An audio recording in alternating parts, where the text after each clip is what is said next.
வணக்கம். ரேணுஸ் ஹோம் ஃபுட்ஸோட பெரண்டை தொக்கு எப்படி தயாரிக்கிறோம் அப்படின்ற விஷயத்த உங்களோட நான் ஷேர் பண்ணிக்கிறேன். பார்த்தீங்கன்னா தெரியும், ஒரு 1 கிலோ அளவு பெரண்டை வாங்கினதில் வந்து இவ்வளோ வேஸ்ட் ஆயிருக்கு. அதாவது அதோட நார், மேல் தோல் இதெல்லாம் எடுத்தது வந்து இவ்வளோ வந்திருக்கு. இது வந்து எதுவுமே பண்ண முடியாத மாதிரி பெரண்டை இவ்வளோ. ஸோ 1 கிலோவில் நம்ம வந்து க்ளீன் பண்ணி அதை நாரெல்லாம் எடுத்து நீட்டாக க்ளீன் பண்ணி உங்களுக்கு கிடச்சிருக்க பிரண்டை என்னென்னு பார்த்தீங்கன்னா இந்த அமௌண்ட் தான். இவ்வளோதான். நல்ல இளம் பிரண்டை நல்லா நீட்டாக க்ளீன் பண்ணியாச்சு. இதை நம்ம கழுவி நல்ல ஒரு ட்ரை கிளாத்தில் போட்டு உணர்த்திட்டு அதுக்கப்புறமா தான் நம்ம வந்து தொக்கு ரெடி பண்ணுறோம். இது கிட்டத்தட்ட ஒரு 3லேருந்து 4 மணி நேரம் ஆயிருக்கு எனக்கு இது க்ளீன் பண்ணுறதுக்கு.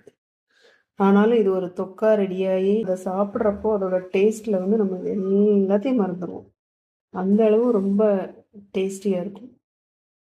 ப்ளஸ் இந்த பிரண்டை வந்து நம்ம எலும்புகளுக்கு வந்து அவ்வளோ நல்லது. உங்களுக்கும் இந்த பிரண்டை தொக்கு வேணும் அப்படின்னு நினச்சிங்கன்னா நம்ம ரேணுஸ் ஹோம் ஃபுட்ஸில் வாங்கிக்கலாம். தேங்க்யூ.